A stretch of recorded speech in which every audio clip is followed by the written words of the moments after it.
अर्जुन को बता रहे हैं कि सिद्ध पुरुष की क्या गति, उसके लक्षण क्या हैं, उसका बोलना कैसा, उसका बैठना कैसा, उसका व्यवहार कैसा। पीछे आप सुन चुके हैं लक्षण, और जो बोलने की बात कही थी उसमें हृदय की स्थिति को बताया था। जो बैठने की बात कही गई थी उसमें बताया गया था जैसे कछुआ अपने 6 अंगों को समेट करके सुखपूर्वक बैठता है, भय रहित, ऐसे ही वो सिद्ध महापुरुष 5 ज्ञानेंद्रिय, एक मन, इन 6 को संपूर्ण संसार के भोगों से हटाकर परमात्मा में स्थित रहता है।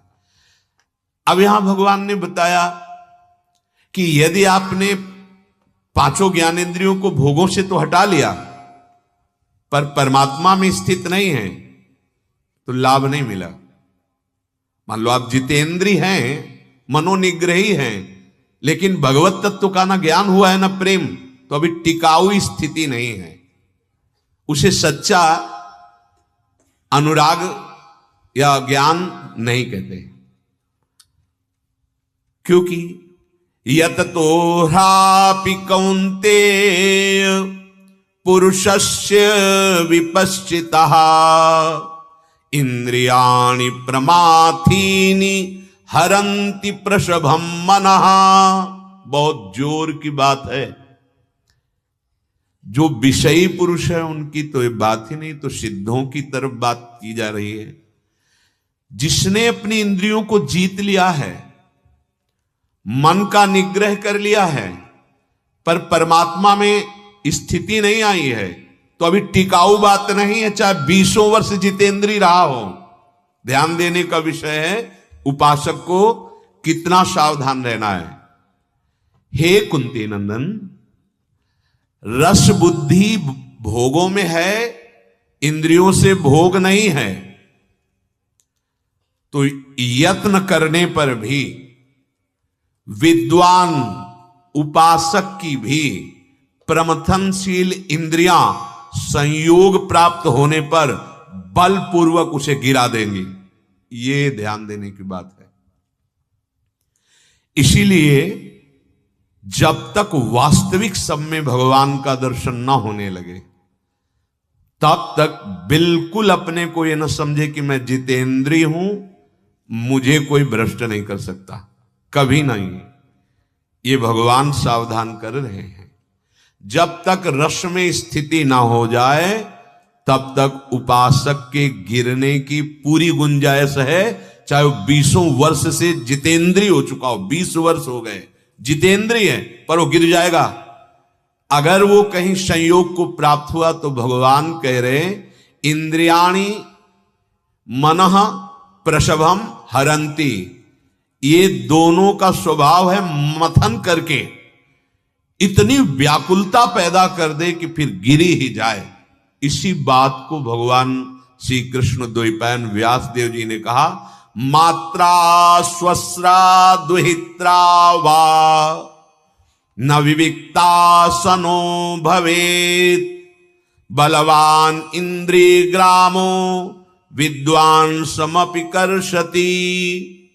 उपासक को चाहिए कि वो माता बहन और पुत्री के साथ भी एकांत में एक आसन पर ना बैठे।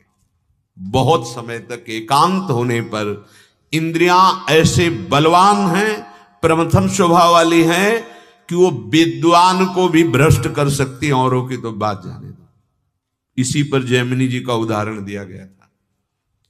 उन्होंने तत्काल प्रश्न किया कि गुरुदेव ये बात तो मेरी समझ में नहीं आई, अन्य किसी माता बहन की तरफ तो, लेकिन अपनी माता बहन बेटी, और आपने लिखा मात्रा स्वस्रा दुहित्रा वा ना विविक्तासनो भवेत, एकांत में बहुत समय तक नहीं रहना चाहिए, नहीं तो बलवान इंद्रिय ग्रामो विद्वान समपि कर्षति। वो भले ज्ञानी विद्वान है लेकिन इंद्रियां बलात् उसको भ्रष्ट कर देंगी। ये भगवान के अवतार है श्री कृष्ण द्वैपायन व्यास देव। वो प्रसंग कथा में कई बार आ चुका है, इसलिए सारांश में कोई भी शास्त्राज्ञा का उल्लंघन करेगा तो गिर जाएगा, जब तक भगवत बुद्धि ना हो। मेरे भगवान इस स्वरूप में है, मेरे प्रियालाल इस स्वरूप। वास्तविक अनुभव हो रहा है, स्त्री पुरुष देह का भाव नहीं। मेरे प्रभु, अब कोई नहीं गिरेगा, कोई नहीं गिरा सकता, क्योंकि रस में स्थित है। लेकिन जब तक ऐसा नहीं, तो भगवान कह रहे हैं, जो साधक बहुत यत्न पूर्वक, विवेक पूर्वक आसक्ति, कामना, इनको शासन में ले चुका है, अर्थात इंद्रियों पर विजय प्राप्त कर रहा है, उसको बहुत ध्यान रखना है। शास्त्र जो मना किया गया वो न करे। जो चाहे आपन कल्याणा, सुजस सुमति शुभ गति शुभ नाना, सो पर नारी लीलार गोसाई, तजो चौथ के चंद किनाई, तस्मात् शास्त्रम प्रमाणम ते। ऐसा नहीं कि आप मनमानी आचरण करें। आज्ञा है, चाहे गृहस्थ हो चाहे विरक्त हो, ये भगवद आज्ञा है, ये अनुशासन है, शास्त्र अनुशासन। मात्रा स्वस्रा दुहित्रा वा ना विविक्तासनो भवेद, बलवान इंद्री ग्रामो विद्वान समपि करसति। चाहे जितना कोई विद्वान हो, अगर शास्त्राज्ञा का उल्लंघन करेगा एकांत में ऐसा, तो भ्रष्ट हो जाएगा। जब तक भगवदाकार वृत्ति नहीं हुई, मेरे प्रभु, अब कुछ नहीं बिगड़ने वाला। महाप्रभु चैतन्य देव के पावन चरित्र में पढ़ा, महाप्रभु रो रहे थे एकांत में, हा कृष्ण, हा प्राणनाथ। 2-3 नवयुवती वैश्याएं वहां से निकली, उन्होंने कहा कि इस नवीन सन्यासी को हमारी जैसी नहीं मिली। उनको क्या पता कि साक्षात लक्ष्मी सौंदर्य स्वरूप वैभव वाली विष्णु प्रिया जी, उनका सानिध्य त्याग कर श्री कृष्ण प्रेम में ऐसे वो नजदीक गए और वार्ता करना प्रारंभ किया। महाप्रभु रोते हुए बोले, मां तेरे चरणों की वंदना कर, तो कृपा कर दे मुझे श्री कृष्ण से। हक से उनको वारे, आंखों से अश्रु जेव नेत्र पड़े, पावत ही तिनको दरस उपजे भजनानंद, बिन ही श्रम छुट जाए सब जे माया के फंद। ऐसे महाप्रभु चैतन्य देव, अब कहा उनके अंदर मलिनता रो पड़ी। दूर से चरणों में प्रणाम किया, प्रभु मुझे क्षमा करो, मैं तो ऐसा ही मलिन आचरण करके अपने जीवन को नष्ट करने वाली। कृष्ण कृष्ण कहो, कृष्ण कृष्ण। जब सब में हमें हमारे प्रभु दिखाई दे रहे हैं, सब में हमारा परम भाव, फिर कोई नहीं। जब तक हमें स्त्री दिखाई दे, पुरुष दिखाई दे, भाव में अपवित्रता आने की संभावना है। इसीलिए भगवान कह रहे हैं, यततो ह्रापि कौन्तेय पुरुषस्य विपश्चिता। जब तक ये बुद्धि है कि ये भोगा जा सकता है, ऐसी बुद्धि है, तब तक यत्न करते हुए भी विद्वान उपासक की इंद्रियां प्रमथनशील है, सावधान उसे भ्रष्ट कर देंगी। ये तानि सर्वाणि संयम्य, ये तो पहले भी कह चुके कि वो अपनी इंद्रियों को जितेंद्रिय किया हुआ, संयम में लिए हुए। इतना ही नहीं, युक्त आसीत मत्परहा। ये खास बात यहां जो बता रहे हैं भगवान, युक्त आसीत मत्परहा वसे ही यस्येन्द्रियाणि तस्य प्रज्ञा प्रतिष्ठिता। साधक संपूर्ण इंद्रियों को वश में करे, करना ही है, पर मेरे परायण होकर। ये खास बात, भगवान का आश्रय और भगवान का चिंतन चल रहा है, नाम जप कर रहा है, किसी की ताकत नहीं कि भ्रष्ट कर दे। पक्का विश्वास रखना, करो सदा तिन कै रखवारी, जिम बालक राखे महतारी। मन और इंद्रियों पर ऐसे भगवान शासन रखते हैं, जैसे अर्जुन के रथ के घोड़ों की लगाम पकड़े हैं ना, ऐसे उपासक के हृदय में भगवान उसको आश्रित मत पराया, मत परहा, मेरे परायण, मेरे परायण। नाम जप, लीला गायन, भगवत आश्रय और आज्ञा का पालन। भगवान कहते हैं मेरा वही सेवक है जो मम अनुशासन माने। मेरी आज्ञा भगवान की आज्ञा है, ऐसा कभी गलती ना करे। जो शास्त्र कह रहा वैसे चले, चाहे गुरु बहन हो, कोई भी संबंध हो, अकेले कभी संभाषण न करे। मर्यादा है, चाहे गुरु भाई हो, जैसी मर्यादा रखी गई वैसे। हाँ, हमें अगर कोई संभाषण करना है तो 4 साधक खड़े हुए, अगर हमें संभाषण करना है तो 4 सखियों के साथ हम बात करें। अकेले एकांत स्थान में बहुत कोशिश करने पर भी प्रमथनशील इंद्रिया और प्रमथन स्वभाव वाला मन ये फंसा देगा, पक्का पक्का। बहुत सावधानी की आवश्यकता है, बहुत कीमती आपका जीवन है। आप जिस मार्ग में चले हैं अनंत जन्मों की बिगड़ी बन जाएगी, बस संभाल लीजिए। फिर एक स्थिति ऐसी आती है जैसे भुना हुआ अन्न, अब उसमें अंकुरण ही नहीं होता। अब उसमें जैसे निर्मल जलाशय प्राप्त होने के बाद फिर कहीं गड्ढों की याद नहीं आती, ऐसे उसके हृदय में विषयों के प्रति तनिक भी सुख बुद्धि नहीं रह जाती। तो आसपास विषय ढेर सारे, क्या फर्क पड़ता है। तानि सर्वाणि संयम्य युक्त आसीत मत्परः। बलपूर्वक मन का हरण करने वाली इंद्रियां हैं और इंद्रियों का हरण करने वाले विषय हैं। नेत्रों से देखा, कानों से सुना, ये सब इंद्रियां हैं। बस मन को इंद्रियों ने बलात् आकर्षित किया, मन ने संकल्प बनाया, अब जो होगा सो देखा जाएगा, वो गिर गया। कामना इतनी प्रबल हुई कि स्मृति काम ही नहीं कर पाई। बोलने में इतना देर लगा, कामना और स्मृति बोलने में देर लगा, अपहरण करने में देर नहीं लगता। इंद्रियां बलात् मन का अपहरण, मन बलात् बुद्धि का अपहरण और विषय इंद्रियों का अपहरण कर लिए। अभी होता है कि हम तो चाहते नहीं थे, पता नहीं कैसे हो गया, पता नहीं कैसे हो। ये पता है शास्त्र आज्ञा का उल्लंघन हुआ है, पक्का।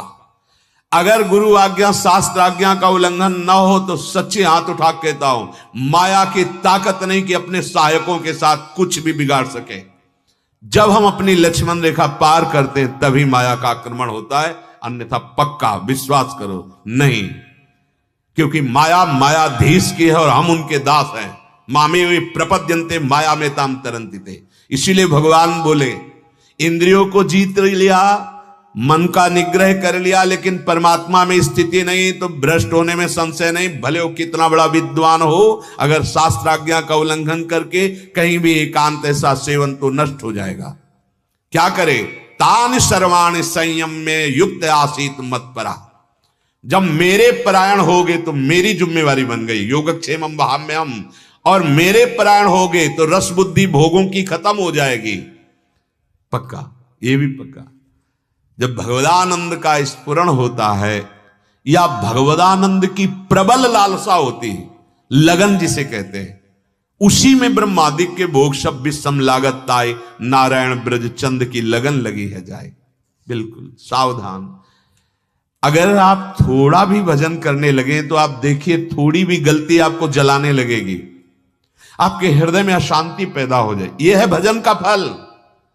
पहले आप गंदे आचरण करते थे लेकिन आपको अशांति नहीं होती थी, अब आप थोड़ा भजन करने लगे तो अशांति। सोचो, जिनका निरंतर भजन चलता है कैसे हो सकता है। एक स्थिति आती है, हर समय अपने प्रिया प्रीतम में स्थित है, उसके लिए लिख दिया, कर्माणि श्रुति बोधिता नितराम कुर्वन्तु कुर्वन्तु मा गूढ़ाश्चर्य रसा सर्गादि विषयान ग्रहणन्तु मुंचन्तु वा।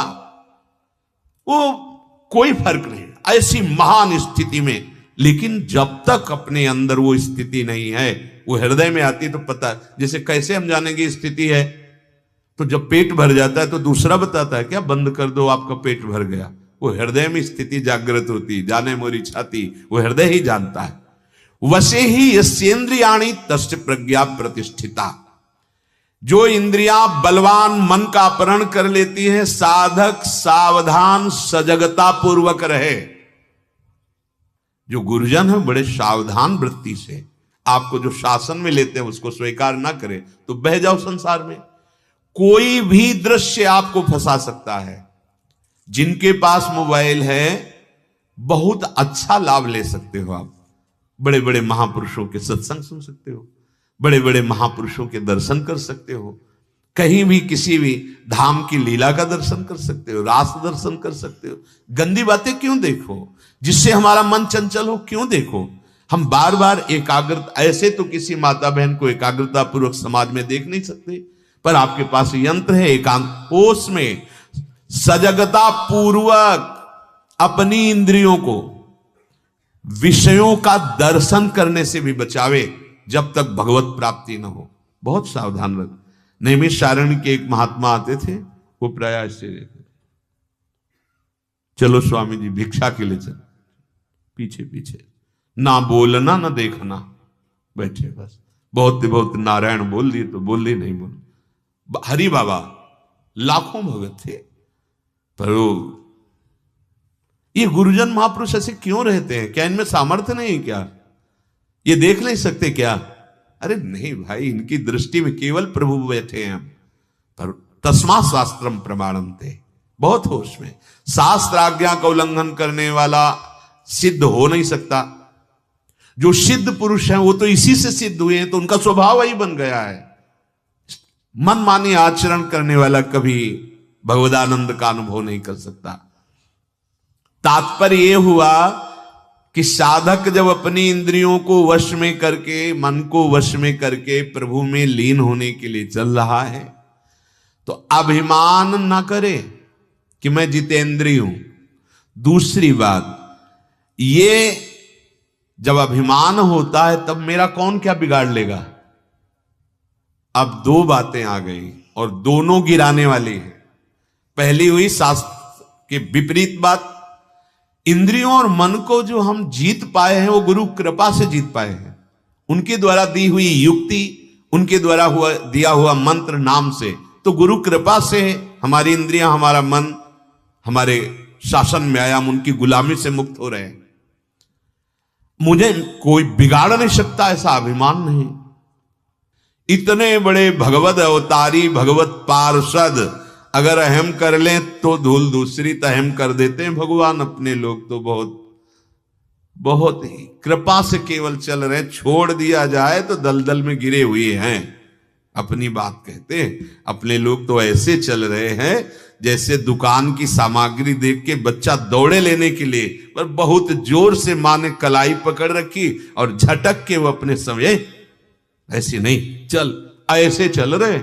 अपने तो जो देखते उधर ललायत हो जाते हैं, पर सदगुरु कृपा, श्री जी की कृपा झटक करके सतमार्ग में चला रही। तो हमें दैन्य रहना है कि हम नहीं चल रहे, हमें चलाया जा रहा है। अगर हम चल रहे हैं तो अहंकार आ जाएगा, अहंकार आ जाएगा तो कौन मेरा बिगाड़ सकता है, फिर बिगड़ जाएगा, फिर बिगड़ जाएगा। बड़े बड़ों को भगवान ने अहंकार आने पर ऐसी जगह फंसा दिया कि फिर त्राहिमाम बोलना पड़ा। अहंकार नहीं, दो बातें करें। जितेंद्रियता बढ़ रही तो अहंकार नहीं। अहंकार का लक्षण है मनमानी आचरण करने में उतारू हो जाना, नहीं, पतन हो जाएगा, सावधान।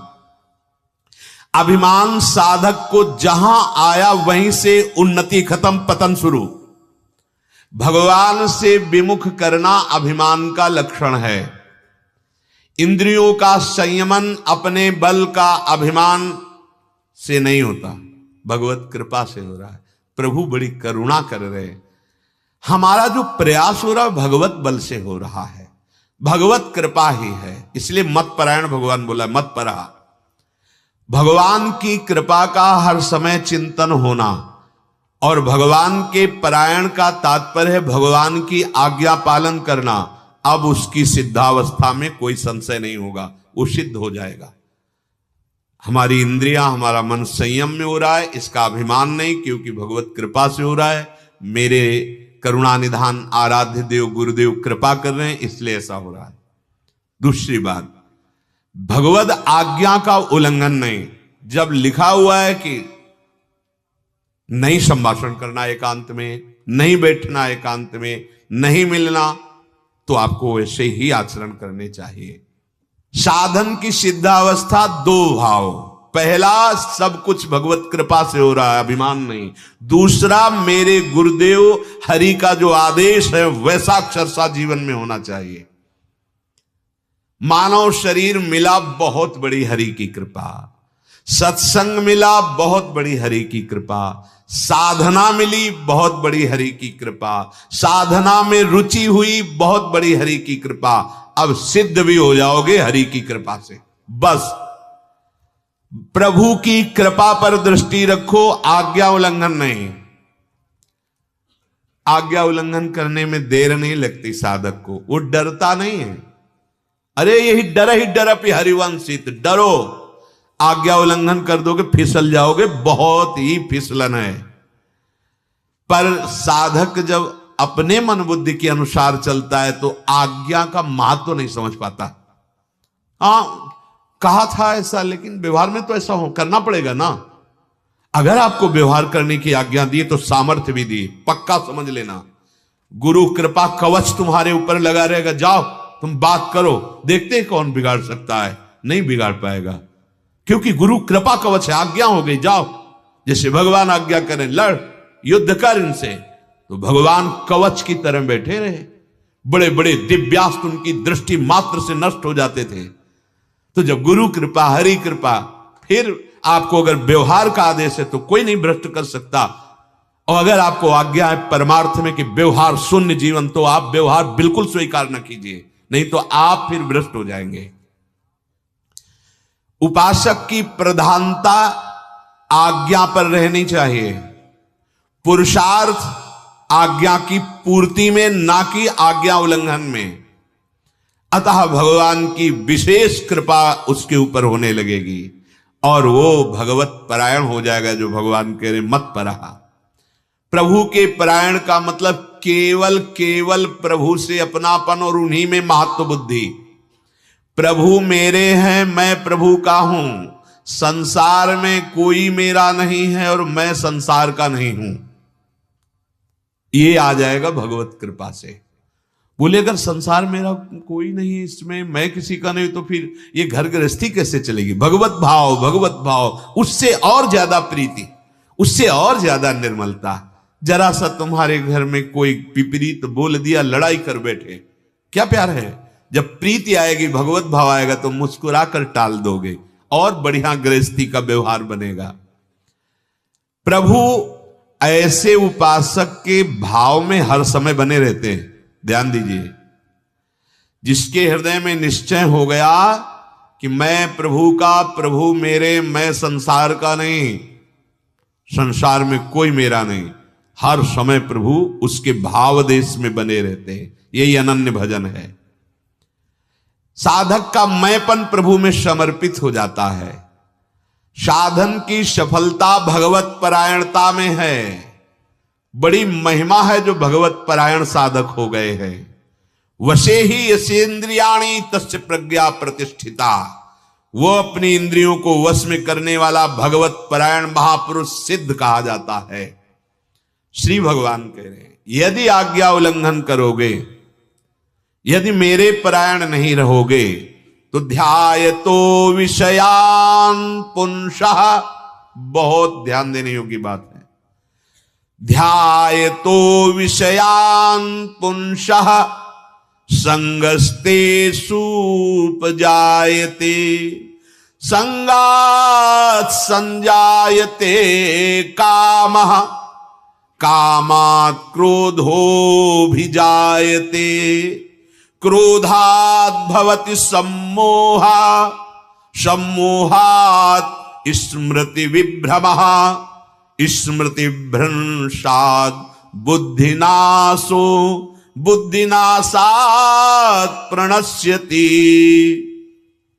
जो आज्ञा उल्लंघन करता है उस साधक का विषय चिंतन बनने लगता है। यह है सर्वनाश। कई बार वर्णन किया है कि साधक का एकांत पवित्र होना चाहिए। समाज तो व्यवहार में सब कोई पवित्र रहने की चेष्टा करेगा, थोड़ी भी हरकत आपकी पकड़ी जाएगी। एकांत आपका पवित्र होना, साधु का एकांत निर्मल होता है, इसलिए उसका व्यवहार भी परम पवित्र होता है। ये कपट होता है कि हम व्यवहार में पवित्रता का कपट करते हैं और एकांत हमारा अपवित्र होता है। बहुत ध्यान देने की बात। समाज में तो आप पवित्र रहोगे ही, एकांत आपका पवित्र होना चाहिए। साधक इस बात को बिल्कुल अक्षरशः जीवन में उतारे। आपका एकांत श्रवण, दर्शन, चिंतन पवित्र होना चाहिए, एकांत में एकदम सजग रहना चाहिए, छूट नहीं देनी चाहिए। अब अपने कमरे में गए, बंद किया कमरा, अब तो हम स्वतंत्र। नहीं देखना उसी समय जिनको तुम शासन में ले रहे हो वो तुम्हें गुलाम बनाने की चेष्टा करेंगे, इंद्रियां, मन, बुद्धि। अगर आप आज्ञा पे नहीं हैं, देखो प्रारंभ में जो सदगुरुदेव भगवान कृपा करी थी, प्रथम दीक्षा, तो उन्होंने बताया था कि बच्चा जब तक नींद ना आ जाए तब तक खाली मत रहना। गुरु कृपा से ऐसे सदगुरुदेव भगवान के वचन मिले कि प्रबल लालसा से जो भगे थे तो वैसे ही भगवान ने हाथ पकड़ लिया। बहुत ही निरंतर जप प्रधान जीवन महाराज जी का था। उन्होंने जप में ही लगाया, जब तक नींद ना आवे तब तक हाथ में माला और जपते रहना।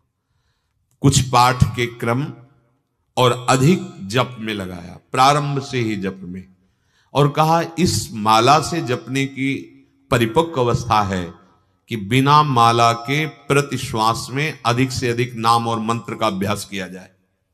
ये भी बात दिमाग में बैठ गई। 11 बजे रात्रि तक प्रारंभ में जो दिनचर्या बनी हुई थी, जग करके जप करना, और 2 बजे 2:30 बजे गुरुदेव भगवान को उठा देते थे। उस समय उठने की तो सामर्थ्य नहीं थी, नई अवस्था, उठ देख बैठ, भजन का समय, चल बैठ, फौरन बैठाल देते अपने पास। तखत में महाराज जी सोते, जमीन पे पास ही सुला, बड़ा माँ का जैसा स्वरूप, दुलार किए तभी। हाँ, बस वहां से बात बैठ गई कि मेरे चिंतन में निरंतर मंत्र रहना चाहिए, नाम जप निरंतर चलना चाहिए, विषय चिंतन के लिए जगह ही ना दी जाए। खास बात है, अगर आप माला में ही केवल अभ्यास करेंगे तो जब माला छोड़ देंगे तो मन कहेगा देखो 11 की बात हुई थी, हो गया, अपना नियम पूरा हो गया, अब चलो। नहीं, इसको 11 तो बाहर से फंसाना ही है माला से, पर अंदर श्वासों की माला में कोई भी श्वास खाली ना जाए। अब जब हम शयन करने के लिए अपनी दिनचर्या पूर्ण करके अकेले कमरे में हुए, तब ध्यान देना, ये अनुभव की बात कहते हैं। इंद्रिय और मन आप पर शासन करेंगे। अब बहुत जोर की लड़ाई है आपकी, क्योंकि एकांत हो। कोई भी चेष्टा भगवत मार्ग के विरुद्ध ना होने पावे शरीर से और ना मन से। ध्यायतो विषयान पुंसः संगस्तेषुपजायते, संगात संजायते कामः, कामात क्रोधो भी जायते। पूरा पूरा परमार्थ नष्ट हो जाएगा। जहां विषयों का चिंतन हुआ, ये मोबाइल बहुत हानिकारक है यदि विपरीत दिशा में गए आप, बार बार इसलिए सावधान कर रहे हैं, इसमें पूरा संसार है। अगर आप सावधान नहीं हैं तो उसमें एक सुविधा तो भजन की है कि आप सत्संग सुन रहे हैं, उसमें बहुत सी ऐसी असुविधाएं हैं जो भजन विरोधी हैं। आप बहुत सावधान। आप यदि एकांत में मनोरंजन में फंस गए तो केवल स्वांग चलेगा भक्ति का।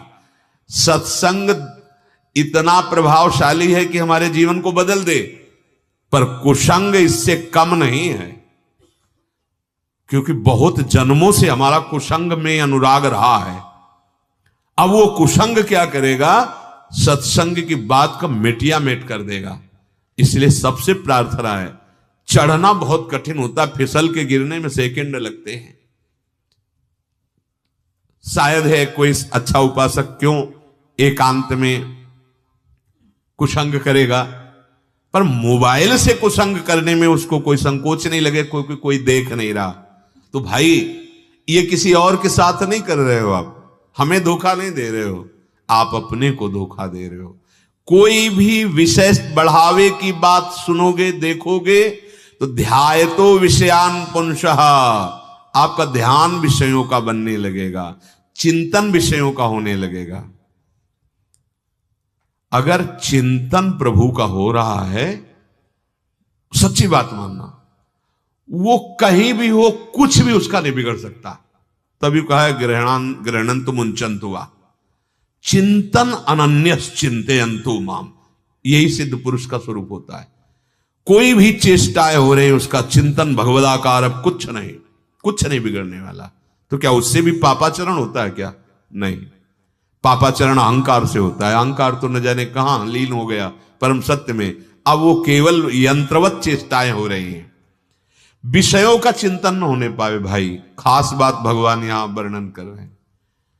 अगर विषयों का चिंतन हुआ तो उन विषयों का संग अंदर से जो हो रहा चिंतन में, अब वो राग पैदा कर देगी। कोई भी भोग किसी भी इंद्री का तभी आपको व्याकुल करता है जब पहले वो सब चिंतन में हो जाता है।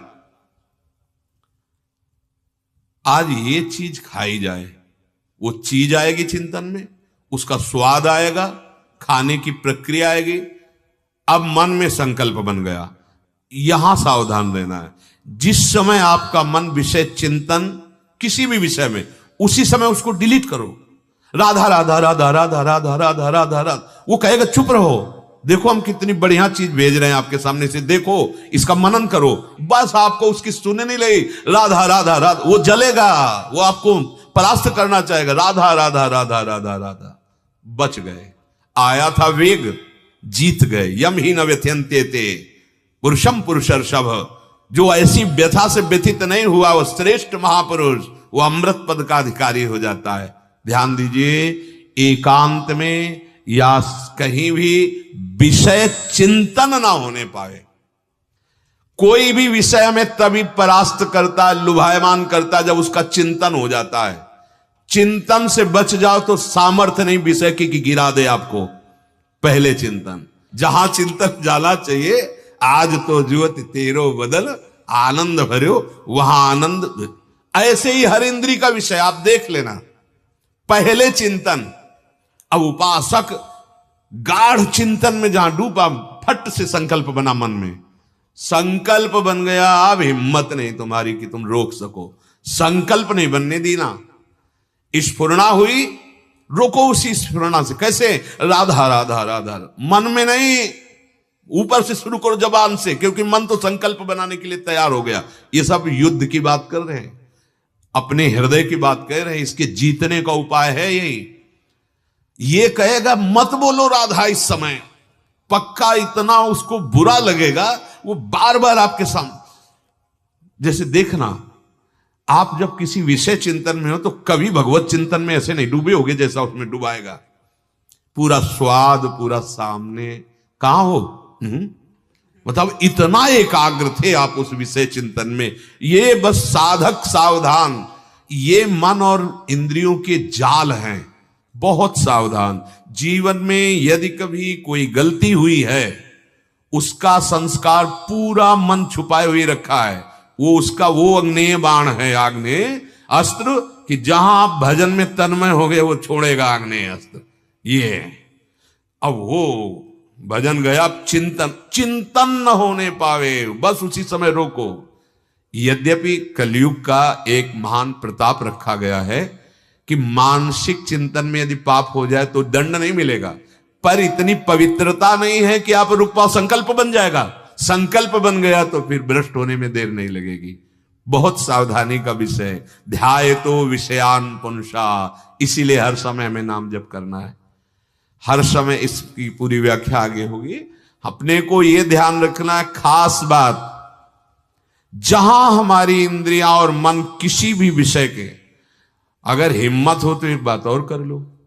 जैसे मन ने मांगा कि आज हमें समोसा चाहिए, और अगर आपके भजन बल से चूंकि इच्छा हुई थी, वो आ सकता है, बिना मांगे आ सकता है। अगर आ जाए तो आपको नहीं खाना है, पक्का नहीं खाना है। ऐसा कर सकते हो तो मतलब गुलामी से मुक्त हो रहे हो, आजाद हो रहे हो आप। पर बड़ा कठिन है, और खुश हो गए कि हम सिद्ध हो रहे हैं। हम जो चाहते हैं वो आ जाता है। नहीं, ये गुरुजनों की बताई हुई बात कह रहे हैं कि आपके मन ने चाहा और वो विषय अनमांगे आ गया, तो आप हर्षित मत होना। आप हर्षित मत होना कि हम तो बहुत ऊंचाई पर चढ़ रहे हैं। ये आपकी ऊंचाई पे चढ़ने के लिए फिसलन डाली गई है। उस चीज को तो खाओ मती। आज क्या बनेगा? ये बने, मन बहुत हर्षित हुआ ना, अब वो नहीं लेना, परोसा जा रहा नहीं, आज ये नहीं, हाँ प्रसाद रूप इतना नहीं। लेकिन ऐसा नहीं होता, आज और कुछ नहीं, वही जो हमारे मन ने चाहा है, बस इस पर देखना है। ये हम हर इंद्रिय के विषय को कह रहे हैं।